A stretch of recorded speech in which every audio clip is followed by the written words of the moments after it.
इस सोंडवा की पावन धरती को, माथिया भील की धरती को, छितू किरार की धरती को नमन करते हुए, हमारे जो पूर्वज हैं उनको नमन करते हुए, आप सभी सोंडवा क्षेत्र के अलीराजपुर जिले के जितने भी समाजजन यहाँ पर उपस्थित हुए हैं, उनको संयुक्त राष्ट्र संघ द्वारा घोषित विश्व आदिवासी अधिकार दिवस की शुभकामनाएं देता हूं। और सोंडवा क्षेत्र के जो हमारे युवा साथी है, उनको मैं हृदय से उनको धन्यवाद इसलिए देता हूं कि जो कार्यक्रम सरकार को बनाना चाहिए वो कार्यक्रम आप लोग कर रहे हो, इसलिए आप लोग बधाई के पात्र हो। आप लोगों ने संघर्ष के साथ, आप लोगों को परेशानियां भी आई होगी, लेकिन आप लोगों ने आदिवासियों के बीच अलग जगाने के लिए, आदिवासियों को अपने संवैधानिक अधिकार जानने के लिए ये जो चिंगारी आपने जलाई है, ये चिंगारी अब रुकने वाली नहीं है, ये अब आग का गोला बनेगा। और इस चिंगारी को जितने भी हमारे वरिष्ठ जन है, युवा साथी है, उनसे भी मैं कहना चाहता हूं कि ये जिन युवाओं ने इस मसाल को जलाने का प्रयास किया, इस सामाजिक दीपक को जलाने का प्रयास किया, आप हम सबकी जिम्मेदारी है कि इस दीपक को हम, कोई तेल देगा, कोई हवा से बचाएगा, लेकिन इस दीपक को हमेशा जलने देना चाहिए। ऐसा हम सब आज प्रण लेकर यहां से जाएंगे। साथियों, आज अधिकार दिवस की हम बात कर रहे हैं, लेकिन आप सबको मैं पूछना चाहता हूं, एक प्रश्न आपके मन में डालना चाहता हूं। आजादी के 75 साल हो गए, हमारे देश की जो सरकारें हैं आजादी का अमृत महोत्सव मना रहे हैं, लेकिन वास्तव में क्या निचले तबके के आदिवासियों को, गरीब तबके को उनका जो अधिकार है मिला है? नहीं मिला है। अगर जो हमारा अधिकार है, जो हमारे लोगों को मिलना चाहिए, अगर वो अधिकार अगर लोगों को नहीं मिल रहा है, तो क्या औचित्य रह जाता है आजादी का अमृत महोत्सव मनाने का? आपने बोला घर घर झंडा लगाने का, हमने झंडा लगाया, हमने तिरंगा पहराया, क्योंकि हमारे देश की आन बान शान है तिरंगा। हमने हर चीज को माना, लेकिन हमारा जो संवैधानिक अधिकार है, जो हमको मिलना चाहिए, वो अभी तक क्यों नहीं मिला? और हमारे जो जनप्रतिनिधि है, जिनको हम चुनकर यहाँ से भेजते हैं, चाहे वो बीजेपी का हो सकता है, चाहे कांग्रेस का हो सकता है, लेकिन उनकी जिम्मेदारी होती है लोकसभा में जाकर आदिवासियों की बात बोलने की, विधानसभा में जाकर बोलने की, लेकिन हमारे जनप्रतिनिधि क्या कर रहे हैं आप सबको पता है, वहां जाकर सो जाते हैं। लेकिन ये जो युवा, पढ़े लिखे युवा अब घर से निकला है समाज के लिए, समाज में जन जागृति लाने के लिए, अब उनकी नींद में खलल होगा, अब उनकी नींद से जगाने का वक्त आ गया है, और ये हमारे समाज का पढ़ा लिखा युवा साथी उनको नींद से जरूर जगाएगा। साथियों, अलीराजपुर जिले की बात होती है, यहाँ पर मैं शिक्षा के अधिकार की बात करना चाहूंगा, और जब मैं पूरी बात व्यवस्थित तरीके से बोलूंगा तो कुछ लोगों को बुरा भी लगेगा, लेकिन मैं बोलूंगा, मैं किसी से डरता नहीं हूं, क्योंकि आदिवासी खून है। साथियों, अलीराजपुर जिले का जो शिक्षा प्रतिशत है पूरे एशिया में कम है, और ये आप हम सबकी जिम्मेदारी है, क्योंकि जनप्रतिनिधियों के भरोसे हम लोग ये जिम्मेदारी नहीं छोड़ सकते, उनको फुर्सत नहीं है इस ओर देखने के लिए। अलीराजपुर जिले का जो शिक्षा प्रतिशत है, इस प्रतिशत को उठाने की जिम्मेदारी मैं आज इस पवित्र मंच के माध्यम से हमारे समाज के युवाओं को देना चाहता हूं कि आप हम सब इस जिम्मेदारी को निभाएं, और हमारे जो टीचर हैं अधिकतर आदिवासी समाज से आते हैं, उनको बुरा लग जाएगा, ये इसलिए मैं बोल रहा हूं पहले ही बात।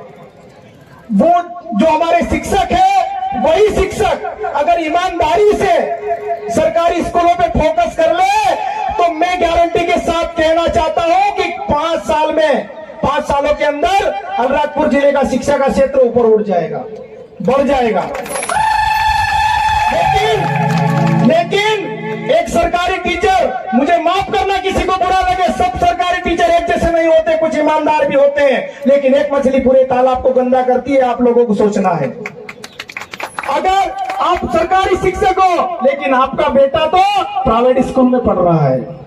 सरकारी स्कूल में किसके बच्चे पढ़ रहे हैं? जो गरीब मजदूर है, जो छोटा किसान है, उनके बच्चे पढ़ रहे हैं, इसलिए वो लोग ज्यादा चिंता नहीं करते हैं। कोई 1 बजे स्कूल जा रहा है, कोई 2 बजे स्कूल से वापस आ रहा है, और क्षेत्र में देखते हैं तो 3 बजे तो सारे स्कूल बंद हो जाते हैं। हो जाते कि नहीं हो जाते? मैं झूठ तो नहीं बोल रहा इस मंच से। स्कूल 10:30 बजे खुलना चाहिए और 5 बजे तक खुले रहना चाहिए, ये आरटीई का नियम है। लेकिन हम लोग बोलते हैं कि सर आप जिम्मेदारी से निभाइए, तो कई लोगों के मुंह खुल जाते हैं। वेतन सरकार जो उनकी योग्यता अनुसार देती है, लेकिन आपको काम के बदले जो पैसा दिया जा रहा है, उस काम को आप जिम्मेदारी से भी आपको निभाना पड़ेगा, वरना ये युवा साथी अब स्कूलों में भी जाकर अपनी जिम्मेदारी निभाएगा।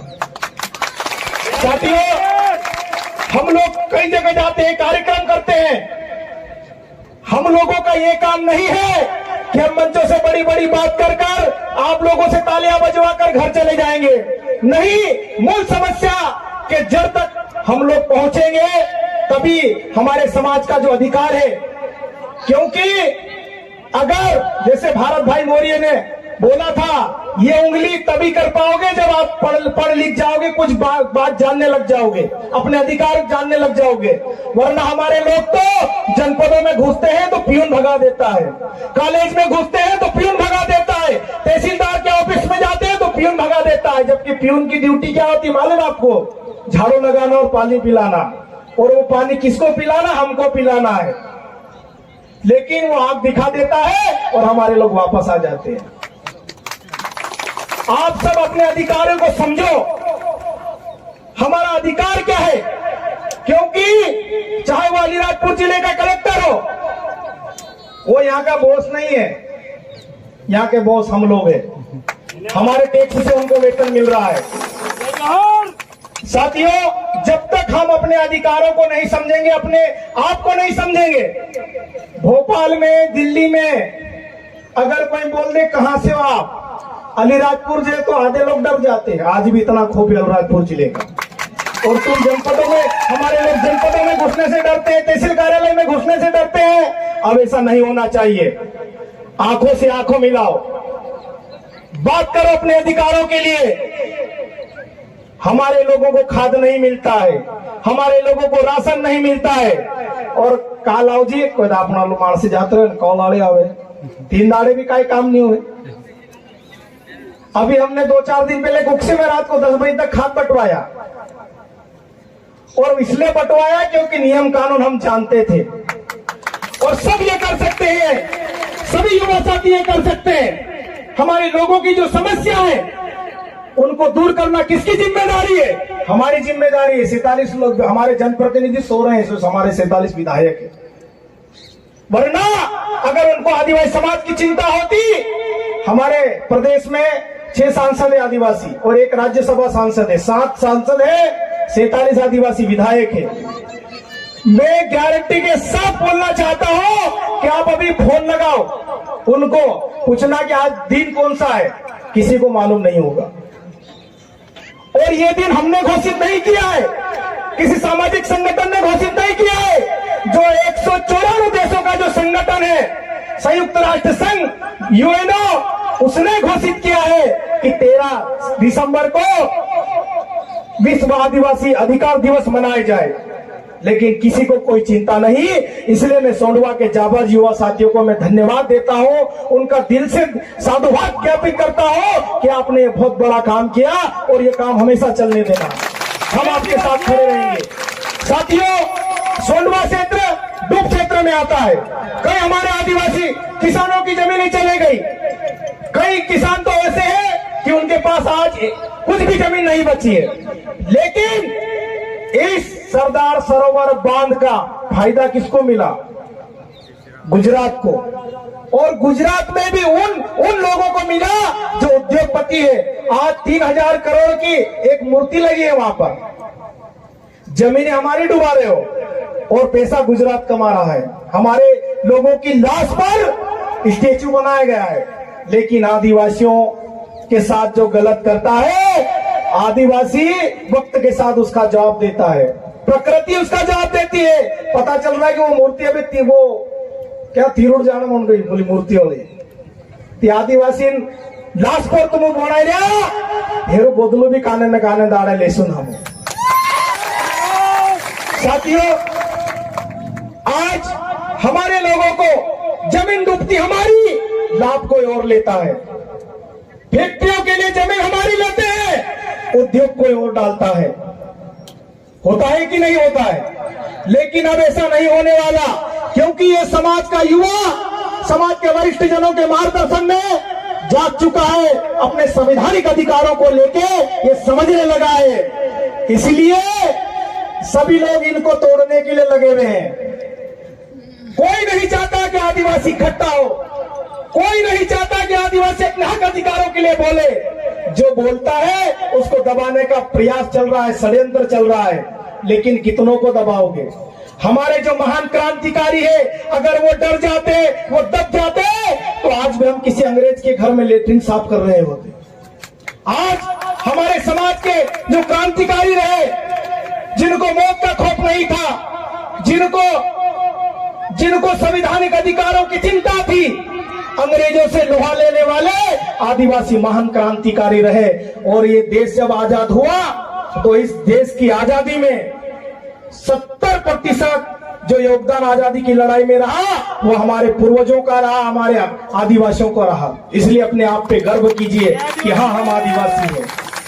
साथियों, बोलने की बहुत सारी बातें हैं, लेकिन उन बातों का कोई मतलब नहीं रह जाता है जो यहां सुनते हैं और इधर निकल जाती है।